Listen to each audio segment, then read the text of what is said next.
Hello guys, good evening everyone. This is Azad. We will discuss about MCQs. हम लोग polity पर आधारित कुछ MCQs डिस्कस कर रहे हैं और इस सत्र में हम भाग 1 के MCQ डिस्कस कर रहे थे।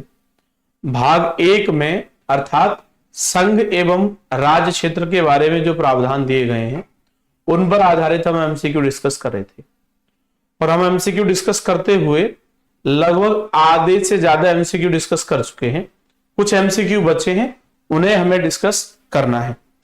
तो इस संदर्भ में सबसे पहली बात हमें यह समझनी होगी कि हमें पहला क्वेश्चन पूछा गया कि भारत संघ के संपूर्ण राज्य का दर्जा प्राप्त होने का सही कालानुक्रम कौन सा है। अर्थात जो प्रश्न बनेंगे वो इस तरीके से बन सकते हैं जिनमें सीक्वेंस पूछा जा रहा है, कौन पहले फिर उसके बाद फिर उसके बाद फिर उसके बाद, ऐसे सीक्वेंस पूछा जा सकता है। ठीक है, तो हमने इसके लिए कुछ बेसिक जानकारी पहले जुटा ली थी। बेसिक जानकारी क्या है आप देख पा रहे होंगे। बेसिक जानकारी है एस.के. धर कमेटी 1948 में बनी। जेवीपी जवाहरलाल नेहरू, वल्लभ भाई पटेल और पट्टाभी सीतारमैया ये समिति बनती है 1948 में। फजल अली आयोग बनता है 1953 में, है ना। और 14 राज्यों और 6 केंद्र शासित प्रदेशों के गठन के लिए सिफारिश करता है ये फजल अली आयोग। और फिर इसी के आधार पर 7वां संशोधन किया जाता है संविधान में और इसके माध्यम से राज्य पुनर्गठन अधिनियम 1956 लाया जाता है। और जो बात फजल अली आयोग ने सिफारिशों में कही थी उसे इससे लागू कर दिया जाता है दोस्तों। तो ये बेसिक बात है जो आपको ध्यान रखनी है। अगली बात ये थी कि देखिए जब भी आप पढ़ाई कीजिए तो कंसेप्ट पर फोकस ज्यादा कीजिए। If you want to select in UPSC, अगर आप चाहते हो कि यूपीएससी में आपका सिलेक्शन हो तो जैसे आंध्र प्रदेश के मैंने चर्चा की थी कि आपको गठन की डेट वगैरह ये सब सीट विधानसभा की रट ली आपने, ये नहीं, आपको ये बेसिक कंसेप्ट जानना चाहिए कि तेलंगाना राज्य बना, उसकी मांग हुई तो किस आधार पर मांग हो रही थी। तेलंगाना राज्य की मांग करने वाले लोग ये कह रहे थे कि विकास में असमानता रही है। विकास में क्या रहा है? असमानता। आंध्र प्रदेश में किसी क्षेत्र में ज्यादा विकास है, किसी क्षेत्र में कम विकास है और इसीलिए तेलंगाना के क्षेत्र में, जो कि आज तेलंगाना है, उस समय आंध्र प्रदेश के उस क्षेत्र में मांग हो रही थी कि हमें अपने हिसाब से विकास पर ध्यान केंद्रित करना है, तो हमें एक अलग राज्य चाहिए, ऐसे करके। अब देखिए आप लगातार नए नए राज्यों की मांग हो रही है, भील प्रदेश की मांग हो रही है। ठीक है, तो हमने ऐसे करके इन प्रश्नों के उत्तर ढूंढ लिए थे और हम पहुंच गए थे लगभग प्रश्न 16 पर, है ना। प्रश्न संख्या 16, देखिए प्रश्न संख्या 16 ये है, भारत संघ के संबंध में निम्नलिखित में से कौन सा या से कथन सही है। पहला, भारत संघ अमेरिकन की अपेक्षा कैनेडियन फेडरेशन की भांति अधिक है। तो यह बात सही है। भारत में पूर्णतः संघीय व्यवस्था नहीं है, इसलिए भारत का जो संघ है वो अमेरिका की तरह न होकर के कनाडा की तरह है। यह बात हमें पता होना चाहिए। दूसरी बात यह कि अवशिष्ट शक्तियां संघ में निहित हैं। जी हां, जो अवशिष्ट शक्तियां प्रदान की गई हैं वो केंद्र को दी गई हैं भारत में, है ना, केंद्र को। जबकि अगर व्यवस्था संघात्मक होती है तो हमने देखा है कि ये शक्तियां राज्यों को प्राप्त होती हैं। 1935 के अधिनियम में ये शक्तियां गवर्नर या वाइसराय को प्राप्त थी। और अगला जो स्टेटमेंट था, भारत संघ के राज्यों के पास पृथक होने का संवैधानिक अधिकार है। भारत के राज्य क्या संघ से अलग हो सकते हैं? नहीं हो सकते। हमने इस बात पर बल देने के लिए एकता जो शब्द प्रयोग किया गया था संविधान की प्रस्तावना में, उस प्रस्तावना में एकता शब्द को प्रतिस्थापित कर दिया एकता और अखंडता से। एकता और अखंडता, अखंडता। मूल शब्द है खंडता, खंडता के सामने अ उपसर्ग लग गया तो खंडता मतलब अलग अलग हो जाना, तो उसके आगे उपसर्ग लग गया और उपसर्ग ने इसका अर्थ परिवर्तित कर दिया। अखंडता मतलब अलग अलग नहीं हो सकते। तो भारत में अखंडता को सुनिश्चित करने के लिए, सुरक्षित रखने के लिए बहुत सारे प्रयास किए गए हैं भारतीय संविधान में, और इसीलिए हम राज्यों के संदर्भ में कहते हैं कि राज्य संघ से अलग नहीं हो सकते। तो ये स्टेटमेंट गलत है। सही कौन सा? एक ये और एक ये। तो सही के आधार पर बी उत्तर हो गया हमारा। चलिए अब अगले प्रश्न पर चलते हैं। अगला प्रश्न है हमारे सामने, भारत के भूभाग, भारत के भूभाग के बारे में निम्नलिखित में से कौन सा या से कथन सही है? पहला स्टेटमेंट है इसमें राज्यों के भूभाग समाविष्ट हैं। दूसरा, प्रथम अनुसूची में विनिर्दिष्ट संघ राज्य क्षेत्र इनमें समाविष्ट हैं। तीसरा, इसमें अन्य उपार्जित भूभाग सम्मिलित किए जा सकते हैं। नीचे दिए गए कूट का प्रयोग करके आपको सही उत्तर का चयन करना है। बताइए 17 नंबर क्वेश्चन।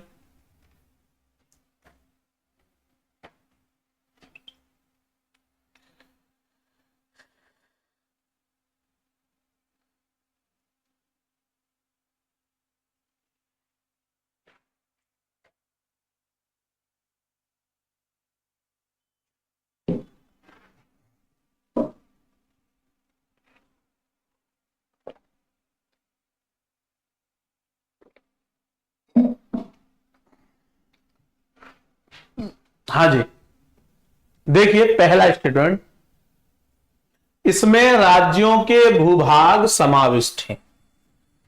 राज्यों के भूभाग समाविष्ट हैं यानी भारत के भूभाग को, ये भारत है और ये भारत के राज्य हैं, है कि नहीं राज्य? भाई बात ये की जाए कि ये आपके पापा का क्षेत्र है, पापा का कोई भूमि का टुकड़ा है, उसमें आप और आपके भाई दोनों का है। तो ऐसे ही भारत के भूभाग में भारत के राज्यों के भूभाग समाविष्ट हैं, बात सही है। प्रथम अनुसूची में विनिर्दिष्ट संघ राज्य क्षेत्र इसमें समाविष्ट है। संघ राज्य क्षेत्र मतलब यूटी, जी हां, भारत के भूभाग में यूटी भी है। इसमें अन्य उपार्जित भूभाग सम्मिलित किए जा सकते हैं, जी हां किए जा सकते हैं। अगर हम कहीं अन्य किसी क्षेत्र को अपने भारतीय क्षेत्र में मिलाना चाहते हैं तो वो भी भारत के भूभाग का अंग बन जाएगा, ये भी सही है। इसलिए हमें जो प्रश्न का उत्तर देखना चाहिए वो मिलेगा डी 1, 2 और 3।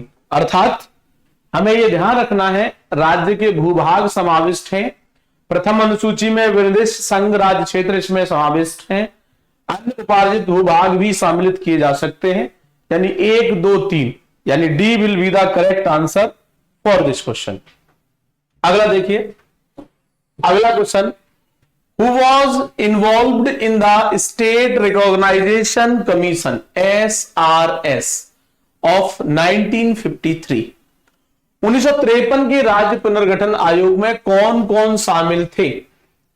तो बताइए आप, एस के धर, न्यायमूर्ति फजल अली और के एम पडिक्कर, सरदार वल्लभ भाई पटेल, के एम पडिक्कर, एस के धर, न्यायमूर्ति फजल अली, हृदयनाथ कुंजरू और के एम पडिक्कर, सरदार वल्लभ भाई पटेल।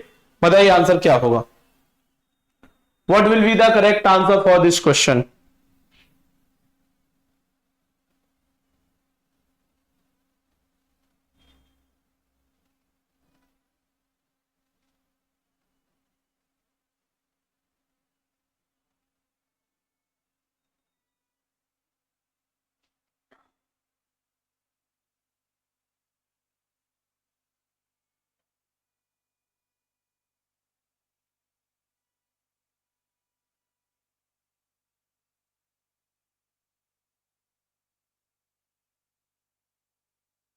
देखिए ध्यान से समझिए, बात हो रही है राज्य पुनर्गठन आयोग की।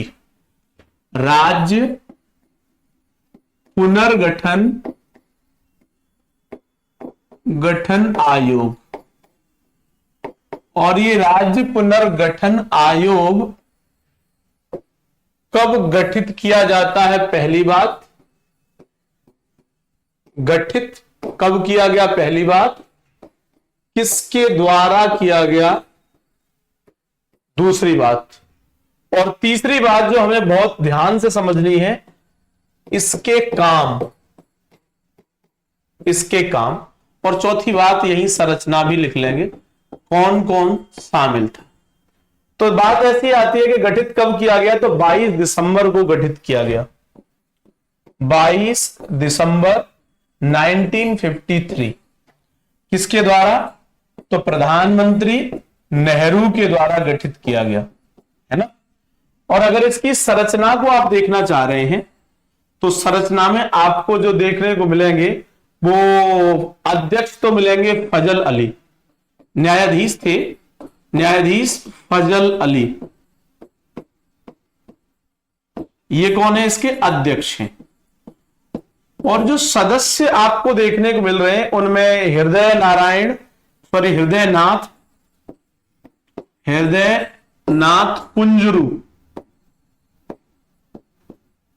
कुंजरू, और इसके बाद में आपको मिलेंगे के एम पडिक्कर,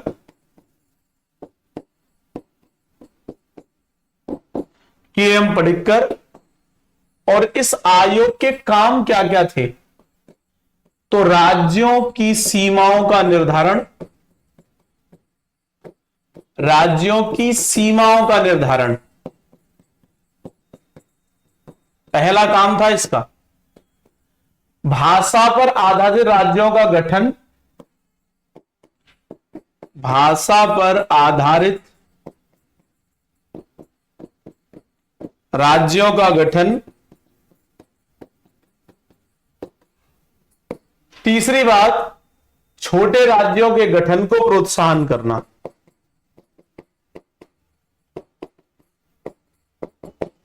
गठन को प्रोत्साहन करना,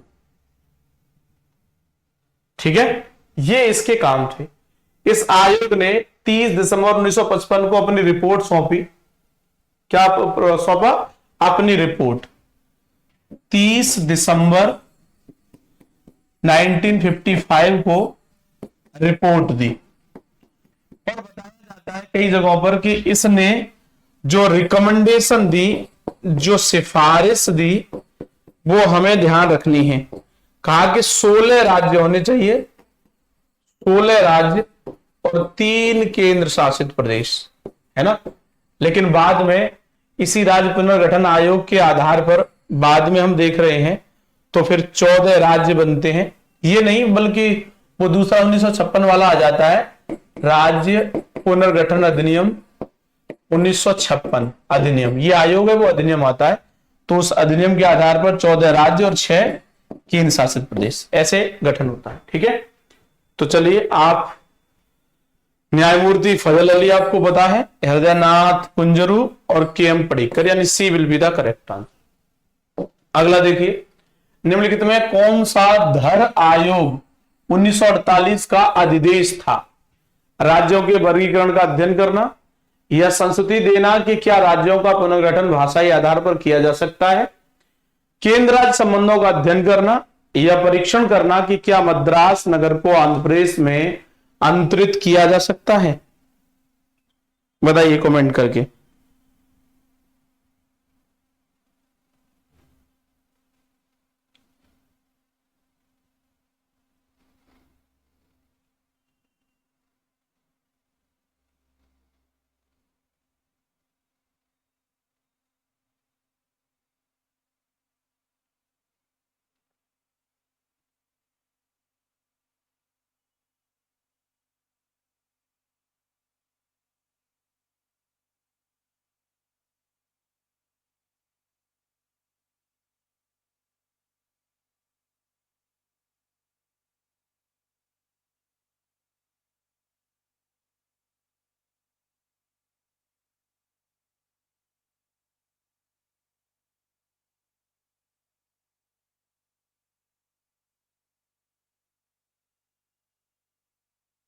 देखिए ध्यान से समझिए, ये जो आयोग है जिसे आप धर आयोग के नाम से जान रहे हैं, इसका गठन जो है वो जून 1948 में होता है। जून 1948 में गठन होता है। और इसकी संरचना को आप देखेंगे, संरचना, तो इसके अध्यक्ष जो हैं एस के धर, एस के धर कौन है? अध्यक्ष, यानी अध्यक्षता कौन कर रहा है? एस के धर। और एस के धर के अलावा इसमें दो अन्य सदस्य कौन कौन थे? जगत नारायण लाल, जगत नारायण लाल और दूसरा पन्ना लाल। जगत नारायण लाल और पन्ना लाल, ये दो व्यक्ति थे। वास्तविकता यह है कि संविधान सभा के अध्यक्ष डॉक्टर राजेंद्र प्रसाद ने इस आयोग का गठन किया था। धर आयोग का गठन किसने किया था? राजेंद्र प्रसाद ने। और इस धर आयोग को एक और दूसरे नाम से जाना जाता है, भाषाई प्रांत आयोग। भाषाई प्रांत आयोग। वास्तविकता यह है कि भाषाई प्रांत आयोग इसको नाम इसके उद्देश्य से प्रभावित होकर के दिया, क्योंकि इसे संस्तुति देनी थी कि क्या राज्यों का पुनर्गठन भाषाई आधार पर किया जा सकता है, इसलिए इसे भाषाई प्रांत आयोग कहा गया। लेकिन दोस्तों ध्यान रखना है, इसने भाषाई आधार पर राज्यों के पुनर्गठन की बात को स्वीकार नहीं किया था, इसने नकार दिया था। भाषाई आधार को इसने नकार दिया था, और जब नकार दिया तो इसके बाद बनी थी जेवीपी समिति, है ना, ये ध्यान रखना है। चलिए अगला, भारत के संविधान के अनुच्छेद 3 के अनुसार संसद विधि द्वारा किसी भी देश पर आक्रमण की घोषणा कर सकेगी, किसी भी राज्य की सीमा में परिवर्तन कर सकेगी, किसी भी राज्य का क्षेत्रफल बढ़ा सकेगी, किसी भी राज्य के अंतर्गत स्वायत्त परिषद की स्थापना कर सकेगी। सही उत्तर का चयन आपको करना है। बताइए 20 नंबर क्वेश्चन, बहुत अच्छा क्वेश्चन है, सभी लोग आंसर करिए।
देखिए आपको एक बात ध्यान रखनी है, किसी भी देश पे आक्रमण की घोषणा करने के लिए हम आर्टिकल 3 का प्रयोग नहीं करते हैं, ध्यान से समझिएगा, ठीक है। इसलिए पहला स्टेटमेंट गलत है। किसी भी राज्य की सीमाओं में परिवर्तन करना है तो आर्टिकल 3 का प्रयोग करेंगे। सीमा में परिवर्तन करना है या नाम में परिवर्तन करना है तो भी हम करेंगे। किसी भी राज्य का क्षेत्रफल बढ़ाया जा सकता है सीमा में परिवर्तन करके, घटाया भी जा सकता है, ठीक है। किसी भी राज्य के अंतर्गत स्वायत्त परिषद की स्थापना, आर्टिकल 3 नहीं, गलत बात। ध्यान रखिए जो पूर्वोत्तर क्षेत्र है हमारा, नॉर्थ ईस्ट पूर्वोत्तर क्षेत्र, और पूर्वोत्तर क्षेत्र में भी असम, मेघालय, त्रिपुरा, मिजोरम, ये ध्यान रखना है। असम, मेघालय, त्रिपुरा, मिजोरम, यहां पर ही हम पूर्वोत्तर क्षेत्र में ये स्वायत्त परिषदों का गठन कर सकते हैं। स्वायत्त परिषद का गठन कहां पर? पूर्वोत्तर में। या दो तरह की स्वायत्त परिषद होती हैं पूर्वोत्तर में। पहला होता है स्वायत्त जिला परिषद, स्वायत्त जिला परिषद, जिला परिषद, इसे प्यार से शॉर्ट में आप एडीसीज लिखा हुआ देखेंगे, एडीसीज, ठीक है। और दूसरी जो स्वायत्त परिषद होती है उन्हें स्वायत्त क्षेत्रीय परिषद कहते हैं, स्वायत्त क्षेत्रीय परिषद। और जो स्वायत्त क्षेत्रीय परिषदें हैं इन्हें ARCS कहते हैं, ARCs, ये, ठीक है। तो एक तो ये गलत है स्टेटमेंट, एक ये गलत है, 2 और 3 सही है, इसलिए C will be the correct answer. अगला देखिए, भारत के निम्नलिखित राज्यों को उन्हें राज्य का स्तर प्रदान किए जाने के आधार पर क्रमबद्ध कीजिए, है ना, आद्यतम से प्रारंभ कर, starting from the latest one. बताइए, अरुणाचल, नागालैंड, सिक्किम, मेघालय, सबको बता चुका हूं आपको, जल्दी से बताइए कमेंट करके।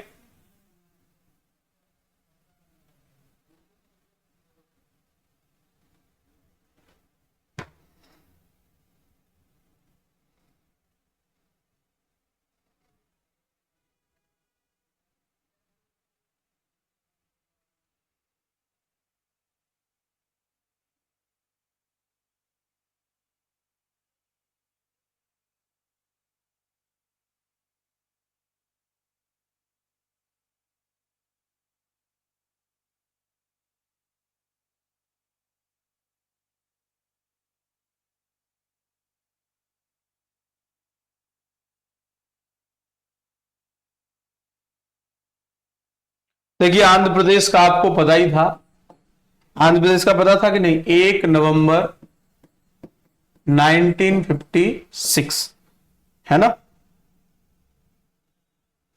आंध्र प्रदेश का नहीं, हमें अरुणाचल का देखना है। किसका? अरुणाचल का। तो इसलिए अरुणाचल का 20 फरवरी 1987 है, 20 फरवरी 1987, ठीक है। फिर हमें देखना था नागालैंड का, तो नागालैंड का 1 दिसंबर 1963। सिक्किम का आपको कई बार बताया जा चुका, 16 मई 1975। और फिर हम देख रहे हैं मेघालय का 21 जनवरी 1972, 21 जनवरी 1972, ये है पूरा। तो इसके आधार पर आप लगा के देखिए 21 नंबर का आंसर क्या होना चाहिए, ठीक है। सबसे पहले कौन आएगा? ये 2, तो 2 कहां है? एक यहां पर है, यहां पर है। 2 के बाद कौन आएगा? 4, 1972, तो 4। फिर 4 के बाद कौन आएगा? तो 3, है ना, ये। फिर 1 आएगा, इसलिए A will be the correct answer for this question.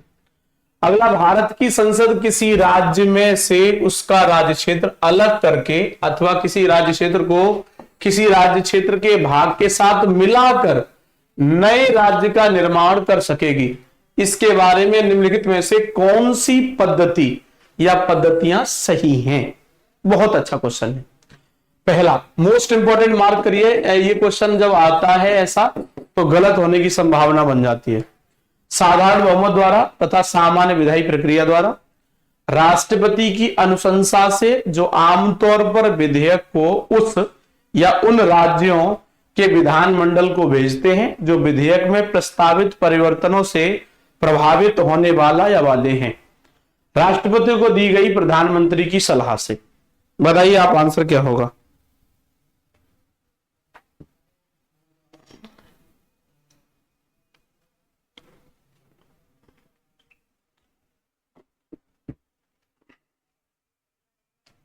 ध्यान से देखिए, जब भी संसद किसी राज्य में से उसका राज्य क्षेत्र अलग कर रही है या किसी राज्य क्षेत्र को किसी राज्य के भाग के साथ मिला रही है और नया राज्य बना रही है, कुल मिला के क्या कर रही है? नया राज्य बना रही है। तो इसके संबंध में जो प्रावधान है वो सिंपल मेजोरिटी से पारित होना चाहिए, सामान्य विधायी प्रक्रिया। ठीक है, पहली बात। राष्ट्रपति की अनुशंसा से, जो आमतौर पर विधेयक को राष्ट्रपति अनुशंसा करता है इसके लिए, नए राज्य के निर्माण के लिए, और वो अनुशंसा तब करता है जब संबंधित विधानमंडल को भेज देता है प्रस्ताव को, जो जो प्रभावित होने वाला है, जैसे किसी का क्षेत्र कम हो रहा है, किसी के क्षेत्र को बढ़ाया जा रहा है, जो परिवर्तन से प्रभावित होंगे राज्य, उनके पास प्रस्ताव भेजेगा राष्ट्रपति। ठीक है, और राष्ट्रपति को दी गई प्रधानमंत्री की सलाह से ये जो है पारित किया जाता है। ठीक है, तो 2, 3 सब सही है, B will be the correct answer. अगला देखिए, देशी रियासतों के एकीकरण में सरदार पटेल के अलावा निम्न में से किन 2 व्यक्तियों ने प्रमुख भूमिका निभाई? जो रियासतें थी उनकी एकीकरण की बात हो रही है दोस्तों। तो देखिए, लॉर्ड माउंटबेटन और कृष्णाचारी, बीपी मेनन और माउंटबेटन, बीपी मेनन, अंबेडकर, अंबेडकर और कृष्णाचारी। बताइए उत्तर 23 नंबर प्रश्न का।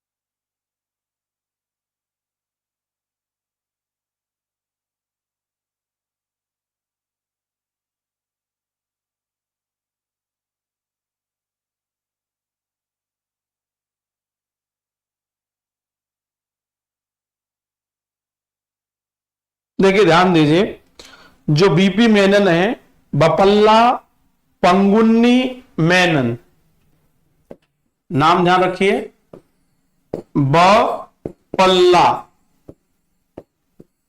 है ना, बपल्ला ऐसे भी लिख सकते हैं बपल्ला को आप, बपल्ला पंगुनी, बपल्ला पंगुनी मेनन, ये बीपी मेनन। और बीपी मेनन वास्तव में एक सिविल सेवक थे। कौन थे? सिविल सेवक। सिविल सेवक रहते हुए ये सरदार पटेल के अधीन भारत सरकार के अंतर्गत काम कर रहे थे, पटेल के साथ, है ना, मिलकर के ये काम कर रहे थे।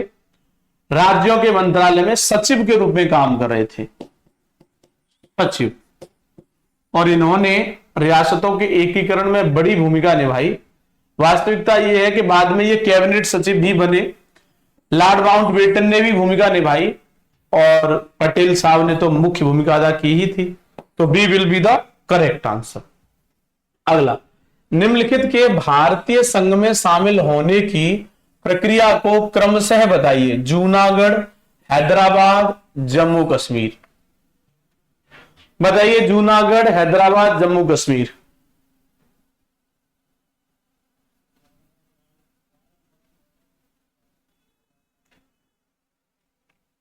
देखिए, ये वो रियासतें थी जो भारत में न पाकिस्तान में शामिल नहीं हुई थी।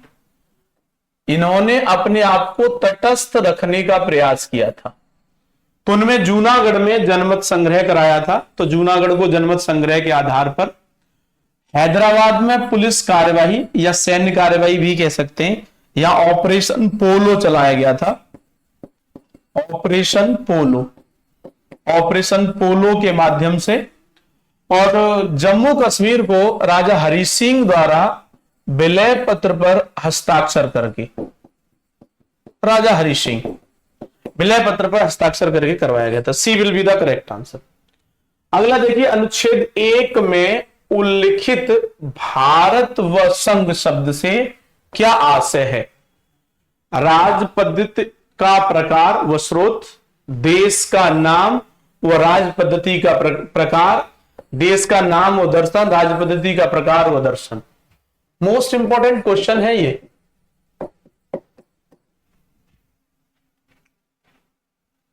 बताइए आंसर क्या होगा।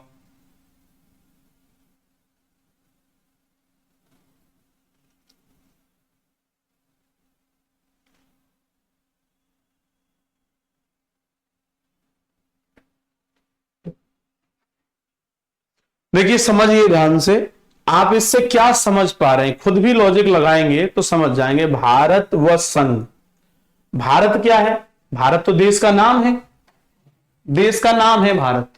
और संघ, इट इज राज पद्धति का प्रकार, इसलिए B will be the correct answer.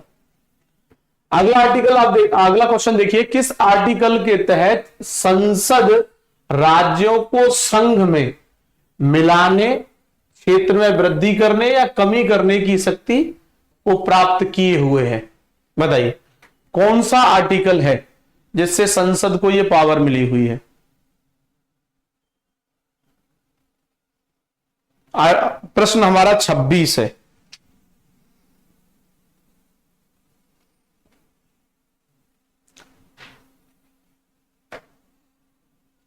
देखिए समझिए ध्यान से, ये सारे आर्टिकल भाग 1 में है।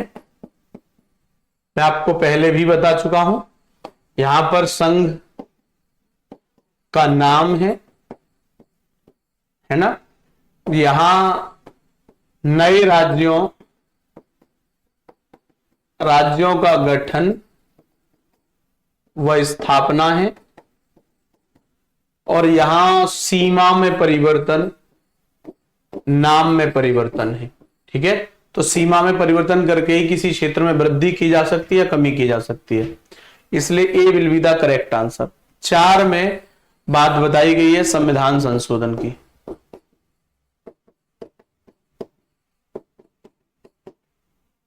अगला, राज्यों के सीमा क्षेत्र में वृद्धि, कमी, नाम में परिवर्तन से संबंधित अध्यादेश पर निम्नलिखित में से किसकी पूर्व मंजूरी आवश्यक है। पीएम, राष्ट्रपति, संसद, राज्यपाल। राज्यों के सीमा क्षेत्र में वृद्धि करनी है या कमी करनी है, या नाम में परिवर्तन करना है, और इससे जुड़ा हुआ अध्यादेश है, इस पर किसकी पूर्व मंजूरी जरूरी है दोस्तों, बताइए जल्दी से।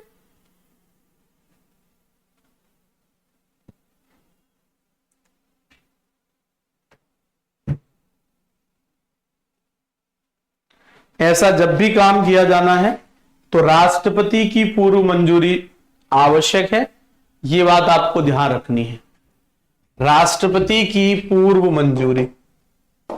अगला, 1950 में संविधान सभा द्वारा भारतीय संघ एवं राज्यों के वर्गीकरण से संबंधित निम्न कथनों पर विचार कीजिए। 1950 में संविधान द्वारा भारतीय संघ के राज्यों को 4 क्षेत्रों में वर्गीकृत किया गया। क, ख, ग, घ 4 वर्गीकरण के नाम रखे गए।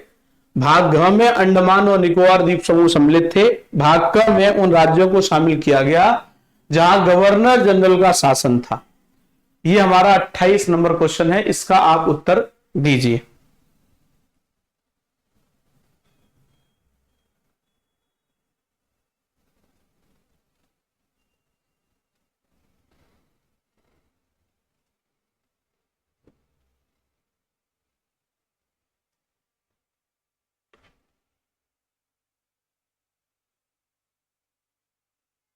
देखिए एक चीज ध्यान रखनी है, प्रश्न पढ़ते समय बारीक गलतियां ना हो तो जो की टर्म्स हैं उनको अंडरलाइन करें।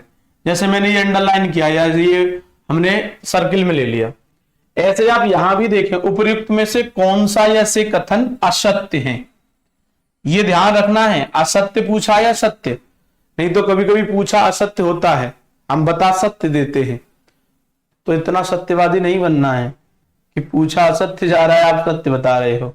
ठीक है, जो पूछा जाए वही बताना है। It is the epic line for UPSC. ठीक है, तो असत्य पूछा है तो असत्य तो कोई नहीं है, उपर्युक्त में से कोई नहीं, मतलब सब सत्य है। ये भी सही, ये भी सही, ये भी सही, ये भी सही।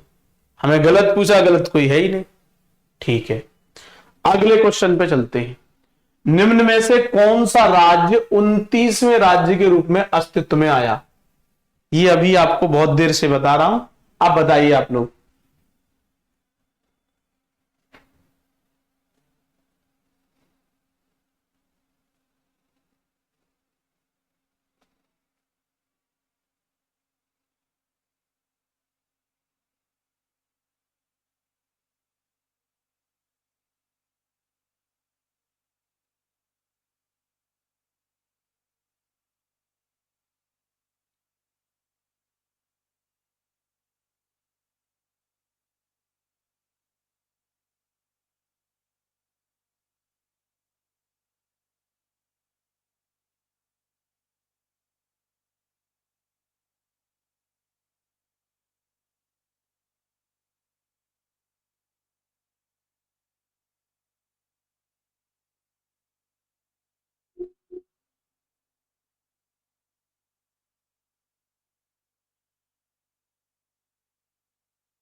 देखिए, ध्यान से समझिए। तेलंगाना के बारे में आपको मैं बेसिक बातें बता चुका हूं। ये आंध्र प्रदेश से अलग हुआ, आंध्र प्रदेश से अलग होकर के बना, है ना। कब बना? तो 2 जून 2014 को बना। क्यों बना? क्योंकि यहां विकास में असमानता पनप गई थी, विकास में असमानता। ठीक है, तो ठीक है, बन गया। तो वर्तमान में 33 जिले हैं इसमें, 33 जिले। बात यह भी है कि यहां पर मुख्य रूप से क्या क्या फेमस है, तेलंगाना में क्या क्या फेमस है, वो भी आपको ध्यान रखना है।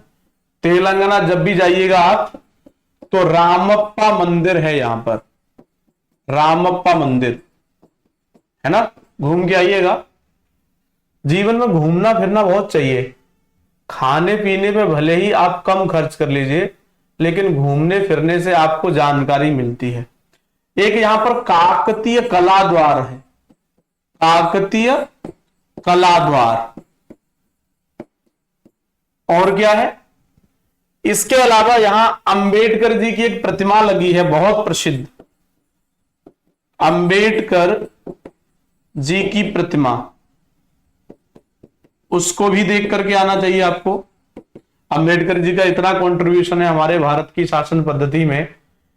चार मीनार भी अब तो इसी में है, चार मीनार जो हैदराबाद में है वो भी इसी में है। नागार्जुन सागर परियोजना है यहां पर, नागार्जुन सागर परियोजना, इस पर भी जा सकते हैं आप। और गोलकुंडा है, गोलकुंडा, तो वहां भी आप जा सकते हैं। ठीक है। दूसरी बात यह है कि यहां पर जो द्विसदनीय विधायिका बनी हुई है, द्विसदनीय मतलब 2 सदन, द्विसदनीय। जैसे विधानसभा की बात करें तो यहां विधानसभा में 119 सीट है। विधान परिषद की बात करें तो यहां विधान परिषद में 40 सीट है। संसदीय क्षेत्र की बात करें तो राज्यसभा के लिए यहां पर 7 सीट है, लोकसभा के लिए यहां 17 सीट है। ठीक है, यह ध्यान रखना है आपको। चलिए तो आगे बढ़ते हैं। उड़ीसा का नाम परिवर्तन अधिनियम द्वारा ओडिशा नाम रखा गया, यह अधिनियम कब आया था? बहुत बढ़िया, बताइए जल्दी से, बहुत बच्चा टाइप क्वेश्चन है।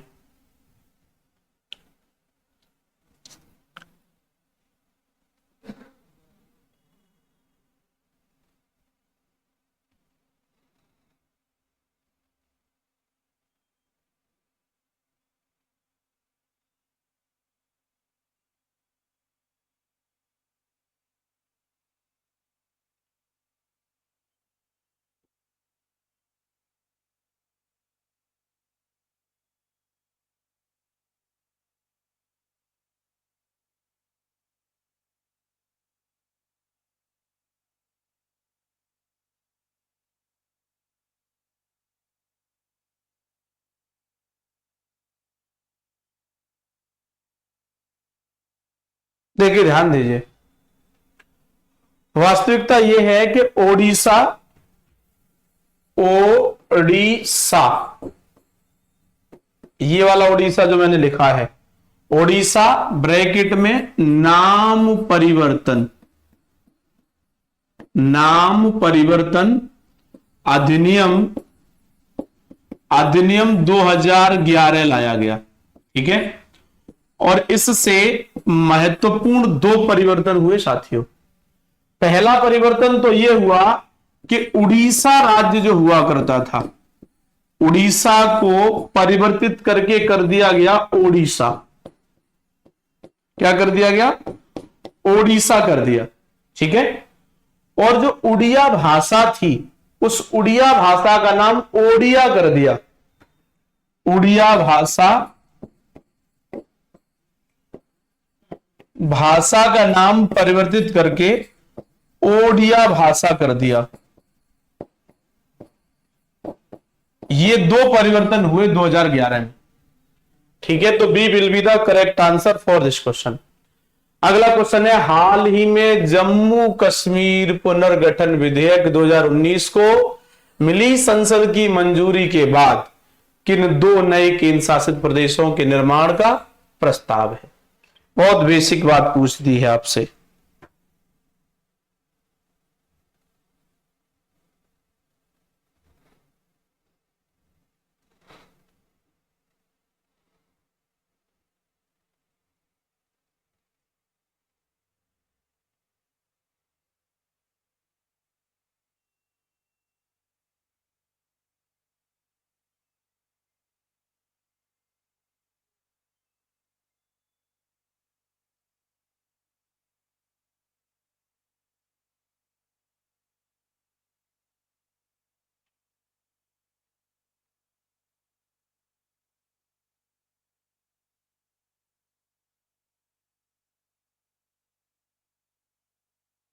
ये जो हम अभी बात कर रहे थे कि उड़िया नाम परिवर्तन अधिनियम 2011 आया है, इसी समय पर संविधान में संशोधन भी हुआ था।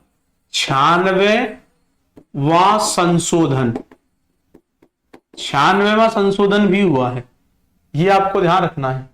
ठीक है, 1950 में 14 भाषाओं को शामिल किया गया था 8वीं अनुसूची में। आपको पता है 8वीं अनुसूची के बारे में?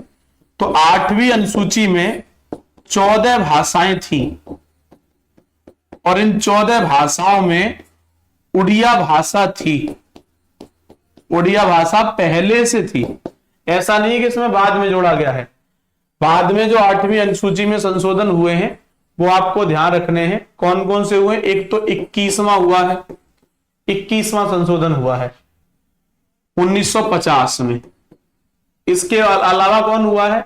21वें के अलावा 71वां हुआ है, 71वां संशोधन हुआ है 1992 में। और इसके अलावा कौन सा हुआ है? 92वां हुआ है 2003 में। ठीक है, अब आपको यह भी तो ध्यान रहना चाहिए कि इनसे कौन कौन सी भाषाएं जोड़ी गई हैं। तो 21वां संशोधन हुआ तो इससे सिंधी भाषा को जोड़ा गया। कौन सी भाषा? सिंधी। फिर 71वां संशोधन हुआ 1992 में, इससे कोंकणी, मणिपुरी और नेपाली 3 भाषा जोड़ी गई।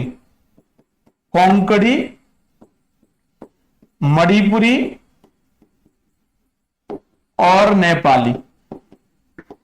ठीक है, और जो 92वां संविधान में संशोधन होता है, इसके माध्यम से 4 भाषाओं को जोड़ा जाता है। 4 भाषाएं कौन कौन सी? बोडो,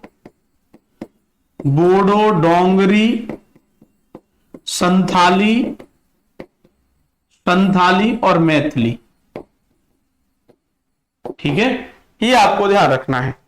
तो चलिए, अब आपका आंसर क्या होना चाहिए इसका? जम्मू कश्मीर राज्य पुनर्गठन अधिनियम, इससे हमने देखा कि एक तो लद्दाख बनता है ना, और केंद्र शासित, किन 2 नए केंद्र शासित प्रदेशों को देखा तो लद्दाख, और दूसरे को जम्मू कश्मीर ही नाम दिया जाता है। तो आपको यह ध्यान रखना है कि जम्मू कश्मीर, हाँ, 2019 को मिली संसद की मंजूरी के बाद किन दो नए केंद्र शासित प्रदेशों के निर्माण का प्रस्ताव है? जम्मू कश्मीर, और यहां पे मिट गया है जम्मू कश्मीर और लद्दाख। ये है ऑप्शन। ठीक है, आपको दिख नहीं रहा होगा ऊपर पूरा, क्योंकि ऑप्शन में ही थोड़ा आधा छूट गया था। ठीक है, तो ये हो गया। अब मुझे एक आप बताइएगा, अब मुझे आप एक बात बताइएगा जल्दी से कमेंट करके, होमवर्क है, ऑफलाइन कमेंट कीजिएगा। भारतीय राज्यों के क ख ग घ वर्गीकरण को किस प्रकार व कब समाप्त किया गया?